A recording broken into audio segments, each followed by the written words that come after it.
Welcome back خواتین و حضرات، صبح وطن میں آپ کو ایک مرتبہ پھر خوش آمدید کہتے ہیں۔ اس وقت اسٹوڈیوز میں ہمارے ساتھ موجود ہیں استاذ عبدالحنان کیلانی صاحب۔ آپ اسلامک ریسرچ اسکالر ہیں اور اسی طرح ویسٹ اور اسلام کی کمپیریٹیو اسٹڈیز میں آپ کا اسپیشل انٹرسٹ ہے۔ آج ہم جو ہیں بہت سارے سوالات ہیں وہ مولانا صاحب کے سامنے رکھیں گے، اور مہنگائی کا جو طوفان ہے اس میں ہمیں بحیثیت مسلمان، بحیثیت انسان، بحیثیت پاکستانی ہمیں کیا کرنا ہے، اس پر بھی بات کریں گے۔ السلام علیکم۔ وعلیکم السلام۔ کیلانی صاحب کیسے ہیں آپ؟ خیریت سے ہیں؟ آپ کی تشریف آوری کا شکریہ۔ کیلانی صاحب، اللہ تعالیٰ کی عطا ہوتی ہے، کسی کو عہدہ ملتا ہے، کسی کو بڑا، کسی کو چھوٹا، مطلب اس کی حیثیت کے مطابق یا اللہ کی جو تقسیم ہے اس کو ذمہ داری ملتی ہے۔ تو کہا جاتا ہے کہ جس شخص کو کوئی ذمہ داری یا عہدہ ملا ہے وہ اس کے بارے میں جواب دہ ہوگا۔ اس کی کیا حیثیت ہے؟ اس کے بارے میں کیا رہنمائی ہے؟ بہت بہت شکریہ عباس بھائی، آپ نے انوائٹ کیا۔ آپ نے عہدوں کے حوالے سے پوچھا۔ اسلامک پوائنٹ آف ویو سے اگر ہم دیکھیں نا تو عہدے جو ہوتے ہیں یہ اسپیشلی جو پبلک سرونٹ یہ جو ہوتے ہیں، یہ جو عہدے ملتے ہیں، یہ ان کی حیثیت اکارڈنگ ٹو اسلام ایک امانت کی حیثیت ہے۔ یہ کسی کی اونرشپ نہیں ہوتی۔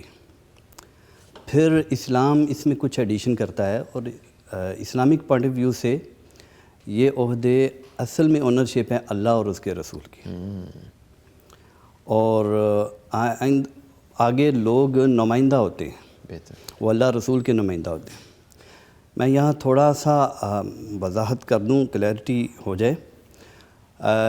ویسٹرن پوائنٹ آف ویو سے اگر ہم دیکھیں تو اس میں عہدوں کے اوپر اونرشپ نیشن کی ہوتی ہے، قوم کی ہوتی ہے۔ اچھا۔ جبکہ اسلامک پوائنٹ آف ویو سے ان عہدوں کے اوپر اونرشپ اللہ اور اس کے رسول کی ہے۔ یہ بات ٹھیک ہے کہ نیشن، قوم ایز اے نیشن اس میں ایک رائٹ رکھتی ہوتی ہے، وہ بھی شامل ہوتی ہے اس میں کوئی دو رائے نہیں ہے، لیکن اصل میں یہ اونرشپ اللہ رسول کی ہوتی ہے۔ ان عہدوں کا معاملہ بڑا حساس ہے، بہت زیادہ حساس ہے۔ ان کے بارے میں بڑا جواب دہی کا احساس بیدار کیا گیا ہے اسلامی تعلیمات میں۔ اسپیشلی ہم اسلام کو پڑھیں تو بارہا بار اس کے بارے میں ہمیں آگاہ کیا گیا ہے، خبردار کیا گیا۔ سب سے پہلے تو یہ ہے کہ یہ ایک کانٹریکٹ ہے، یہ ایک معاہدہ ہے جو آپ اللہ اور اس کے رسول کے ساتھ کرتے ہیں۔ اگر آپ اس کانٹریکٹ میں، اس معاہدے میں کوئی کوتاہی کرتے ہیں تو پھر آپ جواب دہ نہ صرف پبلک کے سامنے ہیں بلکہ بیسیکلی آپ جواب دہ ہیں اللہ اور اس کے رسول کے سامنے۔ تو اللہ تعالیٰ تو پھر ضرور پوچھے گا آپ نے جو بھی اس نے معاہدہ دیا۔ بالکل صحیح۔ اور قرآن مجید میں اللہ تبارک و تعالیٰ نے اسی حساسیت کو بیدار کرتے ہوئے فرمایا ان تؤدوا الامانات الی اہلھا، امانتیں ان لوگوں کے سپرد کرو جو اس کی اہلیت رکھتے ہیں۔ صحیح۔ کیا مطلب یہ کہ اگر آپ ایسے لوگوں کو سپرد کر رہے ہیں جو ان کی اہلیت نہیں رکھتے تو آپ خیانت کر رہے ہیں۔ آپ سے پوچھا جائے گا، اس کے بارے میں سوال کیا جائے گا۔ تو ایک تو یہ کہ امانتیں ان کے جو اہل ہیں ان کے سپرد کی جانی چاہیے۔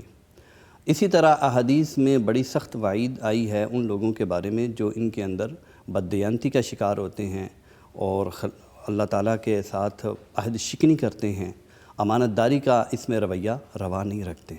ایک طویل فہرست ہے اس بارے میں، بہت زیادہ احادیث ہیں اور بالکل اتھینٹک احادیث ہیں۔ صحیح بخاری میں، صحیح مسلم میں، مثال کے طور پر ایک روایت میں آتا ہے کہ جس کسی کے ذمے بھی مسلمانوں کا کوئی پبلکلی، کوئی اجتماعی کوئی معاملہ بھی اس کے سپرد کیا گیا اور اس نے اسے کما حق ہو، جیسے کہ اس کو نبھانا چاہیے تھا ویسے اس نے نہیں نبھایا، تو اس پر اللہ کی لعنت ہو۔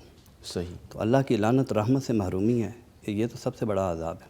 لیکن اگر کوئی شخص اپنی ذمہ داری ادا کرنے کی پوری کوشش کرتا ہے، اس نے مقابلے کا امتحان پاس کیا، کسی عہدے پہ آ گیا، وہ اپنی پوری ایفرٹ کرتا ہے، لیکن سسٹم یا حالات اس کو ڈیلیور کرنے کا موقع نہیں دے پاتے، تو اس صورت میں بھی وہ گناہ گار ہوگا۔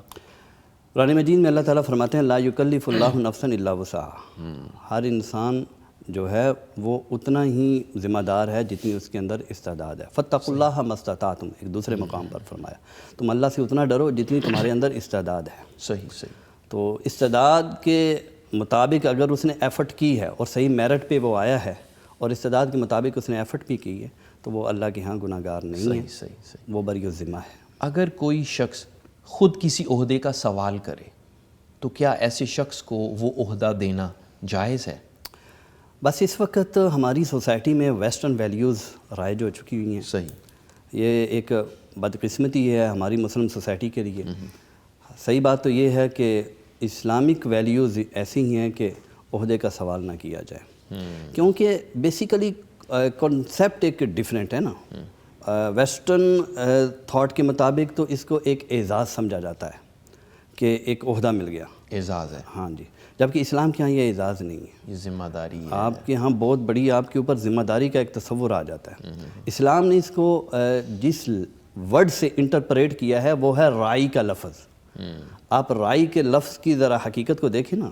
رائی اصل میں کہتے ہیں بکریوں کے چرواہے کو. اس نے نہ اپنے وہ جو بکریاں ہیں نہ خود ان کا کوئی نقصان کرنا ہے نہ کسی کو نقصان کرنے دینا ہے. اس طرح اس نے بیدار مغز ہو کے رہنا ہے. اس کے اندر جواب دہی کا ایک تصور موجود ہوتا ہے. تو وہ کیسے اس میں سستی کر سکتا ہے؟ تو اسلام کے مطابق تو عہدہ نہیں طلب کرنا چاہیے. حضرت ابو ذر غفاری رضی اللہ تعالیٰ عنہ نے سوال کیا تھا کہ یا رسول اللہ صلی اللہ علیہ وسلم مجھے بھی کوئی عہدہ دے دیں. جی انہوں نے کہا تھا جلیل القدر صحابی رسول. تو اللہ کے رسول نے فرمایا تھا کہ نہیں ابو ذر، میں تمہیں کمزور پاتا ہوں اور تم نہ سوال کرو. اور ویسے بھی یہ عہدہ ان کو نہیں دیا جاتا جو اس کے متمنی ہوتے ہیں، خواہش مند ہوتے ہیں، جو اس کی ایک وش کرتے ہیں، ڈیزائر رکھتے ہوتے ہیں، ان کو نہیں دیا جاتا. تو یہ اسلامک ویلیوز تو بھائی اسی طرح کی ہے. اب ڈیموکریسی میں کیا ہو گیا ہے، یہ بالکل اس کے الٹ ہو گیا ہے. ہماری سوسائٹی ایک دوسرے راستے پہ چل پڑی ہوئی ہے. ہاں اس وقت جب آپ یہ فیل کر رہے ہوں کہ اس وقت جتنے بھی لوگ فیلڈ میں ہیں وہ صحیح طریقے سے حق نہیں ادا کر رہے اور امانت و دیانت کا وہ تصور نہیں رہا اور میں اس پہ کاربند رہنے کی کوشش کروں گا اپنی استعداد کے مطابق، تو پھر حضرت یوسف علیہ السلام کی طرح آپ کہہ سکتے ہیں کہ مجھے آپ یہ ذمہ داری سونپے بادشاہ کو، جیسے انہوں نے کہا تھا. تو پھر ایک دوسری تو اسی طرح حضرت سلیمان علیہ السلام نے بھی تو اللہ سے دعا کی نا کہ مجھے اللہ بادشاہت دے، جی بالکل، مجھے حکومت دے. جی اس میں یہی ہے کہ بیسیکلی آپ کا تصور یہ ہو کہ آپ دیکھیں کہ اس وقت حقوق اللہ پامال ہو رہے ہیں، حقوق العباد پامال ہو رہے ہیں، کوئی ادا نہیں کر پا رہا اور میں بیٹر طریقے سے انشاءاللہ اللہ سے ڈرتے ہوئے اس کو سر انجام دوں گا. تو پھر ایک مجبوری کی صورت میں حالات کو بہتر کرنے کے لیے، چیزیں بہتر کرنے کے لیے آپ بیسیکلی وہ قربانی کا جذبہ ہے کہ جی میں یہ ذمہ داری اٹھاتا ہوں اور انشاءاللہ اس کے لیے تگ و دو کرتا ہوں. بالکل یہی بات. سبحان اللہ سبحان اللہ. سرکاری عہدے یا کوئی سیٹ جب آتی ہے تو اس کے لیے ایک ریس شروع ہو جاتی ہے اور اس کے لیے پھر یا تقاضا کیا جاتا ہے یا جو یہ سیٹ لینا چاہ رہے ہوتے ہیں وہ اس کے لیے بڑی بڑی آفرز خود کرتے ہیں. اس کو ہم آسان زبان میں کہہ لیتے ہیں کہ وہ رشوت یا اس قسم کا کوئی نظام جو ہے وہ چلتا ہے. تو اس کے بارے میں کیا کہتے ہیں؟ دیکھیں جب کوئی سیٹ آتی ہے نا، یہ مٹیریلزم کا دور ہے. لوگ سیکورٹی چاہتے ہیں اپنی روزگار کے اعتبار سے، تو سرکاری جاب میں ان کو پورا وہ سیکورٹی فیل ہوتی ہے. اس وجہ سے لوگ اس میں پھر ایفرٹ کرنا شروع ہو جاتے ہیں. یہ بات تو ٹھیک ہے اور اس میں باقی ہے بھی تھوڑا سا ایک تحفظ مل جاتا ہے. تو اس کے لیے کوششیں بھی کی جاتی ہیں اس لحاظ سے، چونکہ اصلاً تو میں یہ کہہ رہا ہوں کہ اصلاً اسلام کی جو تعلیم ہے وہ یہی ہے کہ اس کے لیے ذمہ داری سے جو اجتماعی ذمہ داری ہے اس سے اوائڈ کرنا چاہیے، عوامی جو ذمہ داری ہے جی اس سے اسلام بچا جائے. لیکن دوسری طرف سے یہ بات واضح رہے کہ اسلامک گورنمنٹ جو ہوتی ہے یا اسلامک سوسائٹی ہوتی ہے اس کا شعور اتنا بیدار ہوتا ہے اور ایسا بن چکا ہوتا ہے، وہ خود بہت باصلاحیت لوگ جو اہل ہوتے ہیں وہ اوپر آ جاتے ہیں. یہ بات مائنڈ میں رکھیے گا. لیکن اب چونکہ حالات چینج ہو چکے ہوئے ہیں، صورتحال یکسر تبدیل ہو چکی ہوئی ہے، تو اب اس دوڑ دھوپ میں شامل تو ہونا پڑتا ہے. جہاں تک ہو سکے ہم بھی اپنی شمولیت اختیار کریں اس سسٹم کے اندر، اس کے اندر بہتری لانے کی کوشش کریں. کلانی صاحب یوں بھی کہا جا سکتا ہے نا کہ میں یا آپ ہم اپنی ذمہ داری آسان طریقے سے ادا کرتے رہیں، محنت کرتے رہیں، اللہ نے اگر چاہا تو کوئی ذمہ داری مل جائے گی تو اس کے لیے پوری کوشش کریں گے، طلب نہ رکھیں لیکن محنت اپنی کرتے رہیں۔ یہ بہت بلند جذبہ ہے، اگر یہ جذبہ پایا جاتا ہے تو یہ بہت بلند جذبہ ہے۔ اگر اس جذبے کے ساتھ آپ پبلک افیئرز میں شامل ہوتے ہیں تو آپ یقیناً ایک کار خیر سر انجام دیتے ہیں۔ آپ جس بھی منصب پر فائز ہیں آپ کی وہ عبادت ہے، اکارڈنگ ٹو اسلام وہ آپ کی عبادت ہے۔ مطلب لیکن یہ پریکٹس سرکاری اداروں کے علاوہ پرائیویٹ اداروں میں بھی تو ہو سکتی ہے کہ ہمیں جو ذمہ داری ملی ہے ہم اس کو جی بالکل ادا کریں، بھلے وہ پرائیویٹ ہے بھلے سرکاری ہے۔ جی بالکل، جو بھی اجتماعیت سے متعلق امور ہیں وہ کسی بھی منصب پر آپ فائز ہو کے سر انجام دیتے ہیں اور اسی جذبہ کے ساتھ سر انجام دیتے ہیں، وہ آپ کی عبادت ہے انشاءاللہ۔ کیلانی صاحب، کسی افسر کو یا صاحب منصب کو تحفہ دینا کیسا ہے؟ دیکھیں جی، ایک قبیلہ بنو اسد کا ایک شخص تھا، اللہ کے رسول نے اسے عامل بنایا تھا، زکوٰۃ وصول کرنے کے لیے اسے بھیجا تھا۔ تو وہ جب زکوٰۃ وصول کر کے آئے تو انہوں نے آگے کہا کہ اے اللہ کے رسول، یہ تو سرکاری کام ہے، یہ تو سرکاری مال ہے، یہ تو زکوٰۃ کا ہے اور یہ مجھے انہوں نے گفٹ دیا ہے۔ تو فتغیر وجہ، اللہ کے رسول غصے میں آ گئے، بات سنی تو فوراً جیسے کوئی ایک بہت بڑا معاملہ ہو جاتا ہے تو فوراً لوگوں کو بلایا اور ممبر پہ جلوہ فروز ہوئے اور فرمایا کہ یہ کیا بات ہے، ہم لوگوں کو بھیجتے ہیں کہ جا کے زکوٰۃ وصول کریں اور سرکاری عہدہ داران بن کے وہ جاتے ہیں اور وہ وہاں سے گفٹ وصول کرتے ہیں اور آ کے کہتے ہیں کہ یہ ہمارا ہے اور یہ تمہارا ہے، اور پھر اس کے بعد رحمت دو عالم نے بڑے سخت الفاظ فرمایا کہ کیوں نہ وہ اپنے باپ کے، اور ایک روایت میں آتا ہے اپنی ماں کے گھر بیٹھا رہا اور اس کو وہ گفٹ آتے۔ تو یہاں سے یہ پتہ چلا کہ اگر سرکاری منصب پر کوئی فائز ہے اور اسے جو ہدایہ، جو گفٹ تحائف ملتے ہیں وہ اس کی پراپرٹی نہیں ہے، وہ سرکاری پراپرٹی ہے۔ بہتر، پہلے تو وہ وصول نہ کرے، اگر اس نے وصول کیے تو لا کے مسلمانوں کا جو اجتماعی مال ہے بیت المال میں جمع کروا دے۔ یہی اسلام کی تعلیمات ہے۔ ذاتی تصرف نہیں کر سکتا، اس میں ذاتی تصرف ہرگز وہ نہیں کر سکتا، وہ بیت المال کا مال ہے، وہ لا کے جمع کریں، کیونکہ اس کی جو پرسنل حیثیت ہے اس حیثیت سے اس کو نہیں ملے وہ گفٹ، وہ تو اس عہدے کو ملے، اس عہدے کو ملے۔ اور اس کا پھر نقصان بھی ہمارے سامنے نظر آئے گا۔ اس کا نقصان یہ نظر آئے گا کہ مسلمانوں کے جو امور ہیں وہ عدل سے ہٹ جائیں گے۔ جی بالکل، جب کسی سے تحفہ لے لیا پھر اس کی کوئی بات ماننی بھی پھر پڑے اس کی بات بھی ماننی پڑے گی۔ ظاہر بات ہے کوئی ایسے تو نہیں تحفے دے رہا کہ آپ سرکاری منصب پہ بیٹھے ہوئے ہیں تو آپ کو وہ آپ سے کوئی ایسا کانٹریکٹ کروائے گا، وہ آپ سے کوئی غلط راستے پہ آپ کو چلنے پہ مجبور کرے گا، آپ کے دل میں اس کے بارے میں نرمی والا ایک رویہ غالب آ جائے گا، تو اس سے بچنا چاہیے۔ الٹیمیٹ اس سے جو پروڈکٹیوٹی ہے یا جو عدل ہے وہ جاتا رہے گا۔ جی بالکل، جی بہتر۔ جو افسر اپنی ڈیوٹی پوری نہیں کرتا، ٹائم پوری طرح اپنی جو ڈیوٹی کا ریکوائرڈ ہے وہ ادا نہیں کرتا، یا جو دیگر ذمہ داریاں وہ صحیح نہیں ادا کرتا، اس کے لیے شریعت میں کیا سزا بتائی گئی ہے؟ یا اگر اس سوال کو دوسری طرح سے لیں کہ اگر کوئی افسر اچھے طریقے سے اپنی ڈیوٹیز پرفارم کرتا ہے تو اس کے لیے کیا انعام رکھا گیا ہے؟ یہ سوال بیسیکلی اس کی بیس ہے اس بات کے اوپر کہ جب ہم کوئی ادارہ جوائن کرتے ہیں، کسی انسٹیٹیوٹ میں شامل ہوتے ہیں، تو حقیقت میں ہم ایک معاہدہ کرتے ہیں۔ یہ اصل میں معاہدے کے اوپر ہے، بہتر، اس کا جو بیس ہے نا وہ ہے۔ تو قرآن مجید میں کہا گیا کہ اپنے وعدے پورے کرو، اور کہیں کہا کہ جو وعدے پورے نہیں کرتے وہ جہنم میں گھسیٹے جائیں گے، اور عہدے پہ آپ وعدہ ہی کرتے ہیں وَسَيَصْلَوْنَ اس کی سَعِيرًا۔ جو ذمہ داری میں ادا کروں۔ جی بالکل اسی بات ہے، اور یہ ایک حساب سے امانت میں خیانت ہے، اور ان اللہ لا يحب الخائنین، خیانت کرنے والوں کو اللہ پسند نہیں کرتا۔ تو اگر اس کے اندر وہ سارے پہلو شامل ہیں، کسی بھی حوالے سے جو کوتاہی پائی جاتی ہے، کام میں سستی کرنا، اور جو ٹائم ہے وہ پورا وقت پورا کھپنا نہیں ہے، لگانا نہیں ہے، پوری تندہی دکھانی نہیں ہے، کسی بھی حوالے سے جو کوتاہی پائی جاتی ہے وہ اس کے اندر شامل ہے۔ ایسے ہی لوگ ہیں جن کی اجرت کے نہ جو بڑی محنت سے کام کرتے ہیں نا، ان کے بارے میں آیا ہے کہ مزدور کی مزدوری پسینہ خشک ہونے سے پہلے دے دو۔ یہ ایسے مزدوروں کے بارے میں ہے جو بڑی ایمانداری کے ساتھ، بڑی آنیسٹی کے ساتھ اپنی ذمہ داری کو پورا کرتے ہیں۔ جی بہتر، جی بہتر۔ اگر کسی نااہل شخص کو کوئی عہدہ کوئی منصب دے دیا گیا ہے تو ایسے میں شریعت کی کیا رہنمائی ہے؟ اگر نااہل کو کوئی عہدہ دیا گیا ہے تو اکارڈنگ ٹو شریعہ وہ دینے والا بھی ظالم ہے اوکے اور لینے والا بھی ظالم ہے۔ اللہ کے رسول نے فرمایا ہے کہ جس کسی نے کسی ایسے کو منصب دیا اور وہ اس کا اہل نہ ہو، اپنے رشتہ داری کی وجہ سے دیا، اپنی قربت کی وجہ سے دیا، اپنی دوستی کی وجہ سے دیا، یہ جتنے بھی ریلیشن ہیں سب اللہ کے رسول نے ایک ایک کر کے کاؤنٹ کیے۔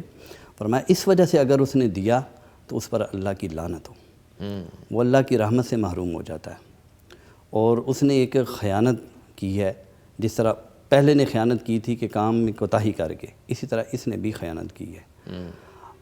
اسی طرح وہ شخص جو اپنی ذمہ داری صحیح طریقے سے نبھاتا ہے، میں تھوڑی سی اس کی بھی وضاحت کرنا چاہوں گا، جو اپنی ذمہ داری صحیح طریقے سے نبھاتا ہے، مسلمانوں کی اجتماعی امور میں پوری تندہی دکھاتا ہے، پبلک کے لیے پوری کوشش کرتا ہے، ایسے شخص کے بارے میں آتا ہے کہ قیامت کے روز اللہ تبارک و تعالیٰ اسے اپنے عرش کا سایہ نصیب کرے گا، جس دن کوئی سایہ نہیں ہوگا، اور ایک روایت میں آتا ہے کہ یہ اللہ کے دانی طرف نور کے اندر بیٹھے ہوں گے، اور اللہ کی دونوں سائڈیں دانی ہیں۔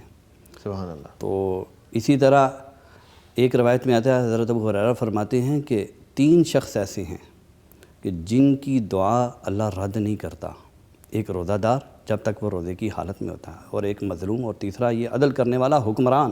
یہاں حکمران سے مراد یہ نہیں کہ وہ جو ٹاپ لسٹ پہ عہدہ ہوتا ہے، وہ یہ نہیں مراد، اس سے یہ ہے کہ کسی کے پاس بھی اگر اجتماعی ذمہ داری ہے، وہ پرائیویٹ سیکٹر میں ہو، وہ گورنمنٹ سیکٹر میں ہو، حتیٰ کہ کوئی گھر کے اندر گھر کا سربراہ ہے، تو اس کے پاس جب یہ ذمہ داری ہے اس کو وہ عدل کے ساتھ نبھاتا ہے تو وہ اسی طرح اللہ کے ہاں مقبول ہو جاتا ہے کہ وہ دعا کرے تو اللہ تبارک و تعالیٰ اس کی دعا رد نہیں کرتے۔ سبحان اللہ۔ اتنا بڑا اجر ہے اس کے لیے کہ اگر کوئی شخص اپنی ذمہ داری آسن طریقے سے ادا کرتے تو وہ مستجاب الدعوات بن جاتا ہے۔ جی، مستجاب الدعوات بن جاتا ہے۔ اور یہ میں جو بات ہائی لائٹ کر رہا ہوں وہ یہ ہے کہ یہ کوئی بھی دوسرے انسان کی ذمہ داری جب آپ کے اوپر آ جاتی ہے تو آپ اصل میں اس وقت اجتماعی ذمہ دار بن جاتے ہیں۔ حتیٰ کہ حضرت امام ابن تیمیہ رحمۃ اللہ علیہ نے سیاست و شریعہ کے اندر لکھا ہے کہ اگر کوئی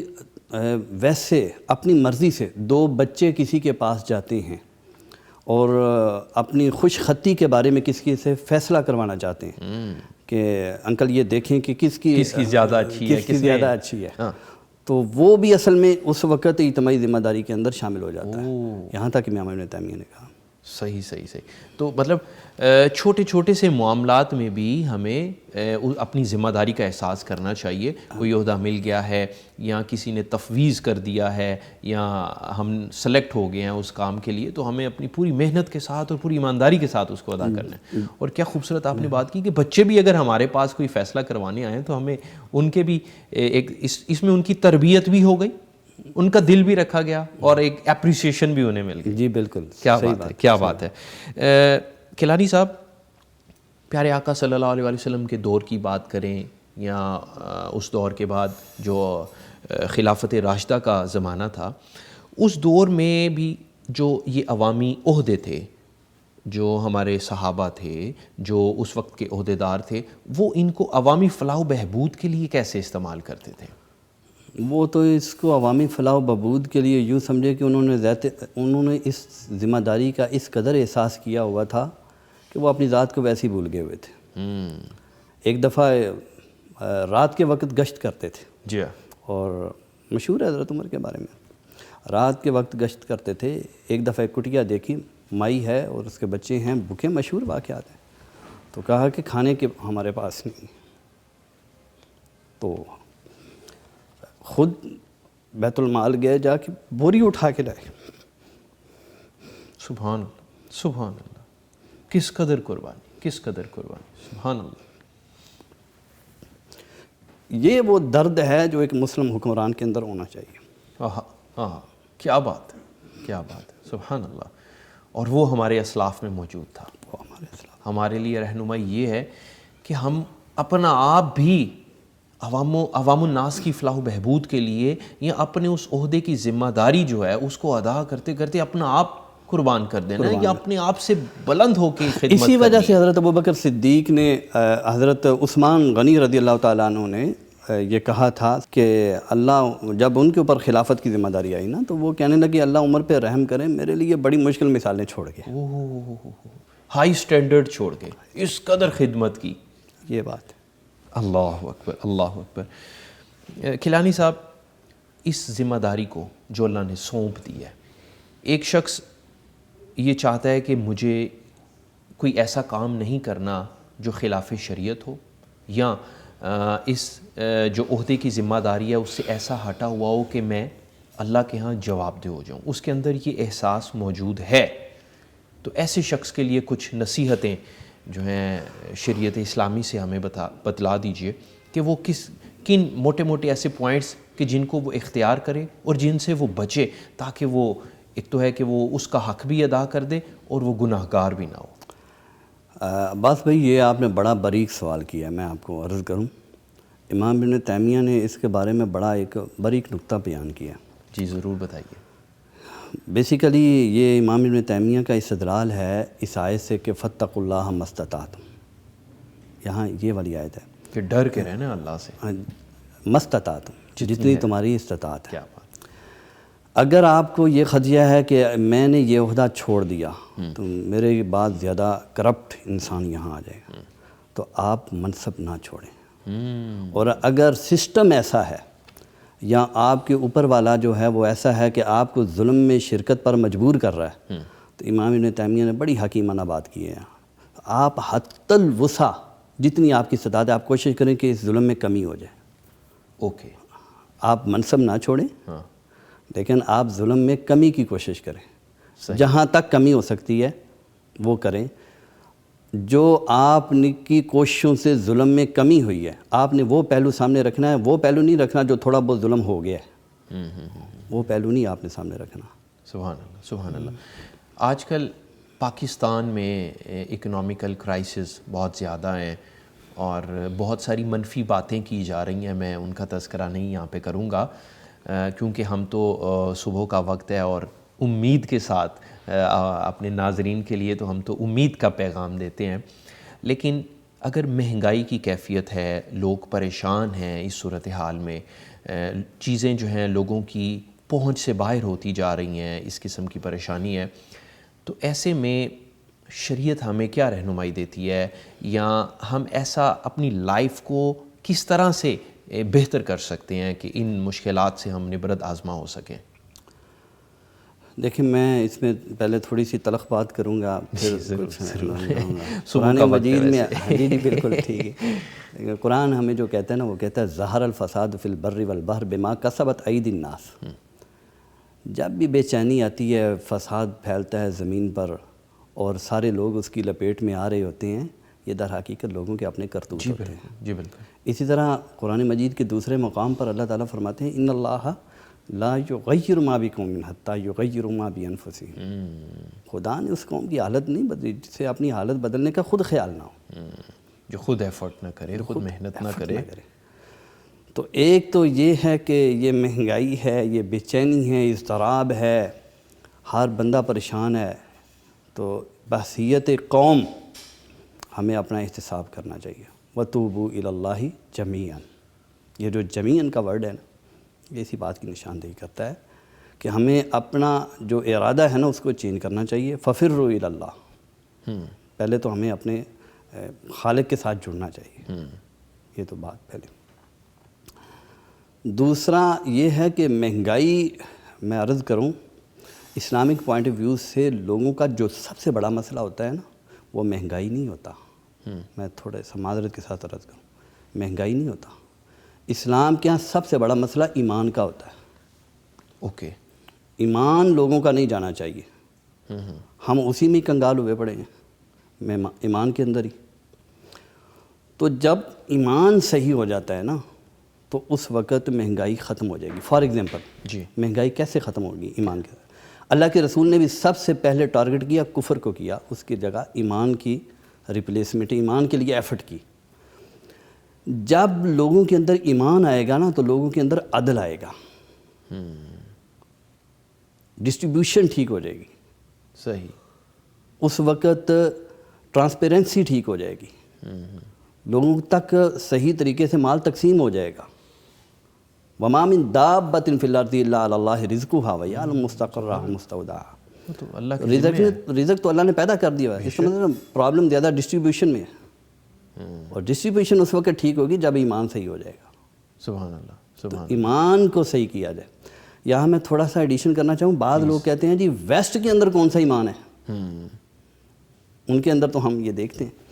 میں عرض کروں، ایک تو یہ ہے کہ انہوں نے اگرچہ پرسنل انٹرسٹ کی بیس پہ، اس جذبے کی بیس پہ اپنے آپ کے اندر آنیسٹی لانے کی کوشش کی ہے۔ اوکے، فار ایگزامپل میرا ایک دوست ہے، وہ کہتا ہے میں کینیڈا میں موبائل سیل کرتا تھا، تو میں ایک دوست تھا، اس کو کہہ دیتا تھا اس کے اندر یہ فالٹ ہے، لیکن تو نے کسٹمر کو بتانا ہی، لیکن وہ جسے بھی سیل کرتا تھا وہ کہتا تھا ہیلو یہ موبائل ہے، اس کے اندر یہ فالٹ ہے، پہلے فالٹ بتاتا تھا کہ پرسنل حیثیت سے ان کے اندر آنیسٹی ہے، بہتر، لیکن ان کی آنیسٹی کی بیس وہ نہیں ہے جو ہماری ہے، ہماری رضا الہی ہے، ان کی آنیسٹی کی بیس یہ ہے۔ ایک تو یہ، دوسرا یہ ہے کہ ویسٹ نے سسٹم کو کنٹرول کیا ہے آرٹیفیشلی طریقے کے ساتھ۔ اوکے، ہمارا جو ہے طریقہ کار ہے نا سسٹم کو کنٹرول کرنے کا، وہ اللہ کا خوف، رضا الہی، یہ بنیادیں ہمارے ہاں اس کو اسپرچولی دیکھا جاتا ہے، اسپرچولی دیکھا ہم جاتا اس طرح سے، ہاں، باقی چیزیں بھی ہیں، آرگنائزیشن بھی ہے، سارا کچھ، مینجمنٹ بھی ہے، سارا کچھ ہے، لیکن وہ اس کے پیچھے ہیں۔ اصل چیز یہ ہے، تو مسلمان کو اصل جو ہمیں چاہیے وہ فوکس کرنا چاہیے ایمان کے اوپر، تو اس کے تابع پھر اللہ تعالیٰ ہمارے مسائل حل کرتے جائیں گے، اور ہماری بھی ایفرٹ ہوتی جائے گی خود بخود۔ جب ٹرانسپیرنسی ہوگی، جب عدل ہوگا، انصاف ہوگا، مساوات ہوگا، جب یہ خود بخود ایمان کے لازمی تقاضے ہیں۔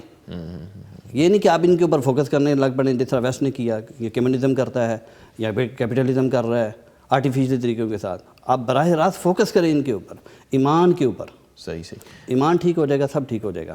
تو ایک تو مہنگائی کا یہ جو طریقہ ہے، اس طرح لیکن پاکستانیوں کے چہرے پہ بڑی مایوسی چھائی ہوئی ہے۔ اللہ تعالیٰ اس مملکت خدایات کو اپنی حفظ و امان میں رکھے۔ پیغام ٹی وی ویسے دن رات کوشش کر رہا ہے کہ اس بے یقینی سے نکالا جائے اور امید دی جائے اور خوشی دی جائے۔ جی آئی نو۔ تو اس کے لیے میں ایک پرسنل حیثیت سے ایک دعا ہے، جو لوگ جاب لیس ہوتے ہیں، جن کا روزگار نہیں چلتا ہوتا، وہ حضرت موسیٰ علیہ السلام نے دعا کی تھی اللہ تعالیٰ سے، سبحان، وہ اسپیشلی فوکس کرنا ہمیں بتائیے وہ کیا دعا تھی؟ ربی انی لما انزلت الی من خیر فقیر، قرآن مجید کی آیت ہے سورہ قصص کی، کہ ربی انی لما انزلت الی من خیر فقیر، اے میرے اللہ کہ میں تیری بارگاہ کا فقیر ہوں، بے شک، بے شک، تو جو بھی نازل کرے میں اس کا محتاج ہوں۔ سبحان اللہ۔ تو یہ دعا کثرت کے ساتھ پڑھنی چاہیے، انشاءاللہ اللہ تعالیٰ بہتری کرے گا۔ ساتھ درود پاک جو ہے وہ کثرت کے ساتھ پڑھنا چاہیے۔ آج ہم پروگرام کے شروع میں بات کر رہے تھے کہ پیشنس، صبر، تھوڑا سا انتظار، تو یہ اگر ہمارے اندر یہ چیز آ جائے، اگر حالات تھوڑے سے تنگ ہوئے ہیں یا ہماری معیشت تھوڑی سی پریشانی کا شکار ہے، تو ہم صبر کا مظاہرہ کریں، پیشنس سے کام لیں، انشاءاللہ حالات بہتر ہو جائیں گے۔ اتنی بے صبری کرنے کی کیا ضرورت ہے؟ اگر ہم جتنی بے صبری کریں گے اسی قدر ہم خود کو ہلکان کریں گے، تو اتنی بے صبری کی کیا ضرورت ہے؟ جو اسلامک تھیوری ہے یا اسلامک پوائنٹ آف ویو ہے، اس کے ساتھ صبر کی تو بڑی اہمیت ہے، اس میں کوئی شک نہیں، لیکن صبر کا ہرگز یہ مطلب نہ لیا جائے کہ ہاتھ پہ ہاتھ درے منتظر فردا ہوا جائے۔ نہیں، وہ تو ہم ایفرٹ جاری رکھی جائے، کہ ایفرٹ تو جاری رکھنی ہے، کہ اصلاح احوال کی کوشش کی جائے کہ کسی طریقے سے ہمارے حالات بہتر ہیں، بہتر سے بہتر ہوتے چلے جائیں۔ تو اپنے طور پر محلے کی سطح پر، اپنی ذات کی سطح پر جو ہیں، ہمیں ایفرٹ ضرور کرنی چاہیے، کوشش ضرور کرنی چاہیے۔ صحیح۔ صبر کا ایک مفہوم یہ بھی تو ہے نا کہ ہم جہاں پیشنس سے کام لیں وہیں ایفرٹ کر رہے ہیں، وہاں پھر مطلب انعام کے لیے یا رزلٹ کے لیے بے صبری نہیں کرنی، وہ لیکن کام آپ نے پوری تندہی سے کرنا ہے، محنت سے کرنا ہے۔ اچھا، اس میں یہ ہے کہ جب آپ صبر کریں گے نا تو آپ سائیکلوجیکلی بڑے سیو ہو جائیں گے۔ یس یس یس یس، کہ آپ نے معاملہ اللہ پہ چھوڑ دیا ہے اور ساتھ ساتھ آپ ایفرٹ کر رہے ہیں۔ بڑا ایک باریک سا نکتہ ہے، نفسیاتی طور پر آپ کو سیکور کرنے کے لیے اللہ تعالیٰ نے یہ دیا ہوا ہے۔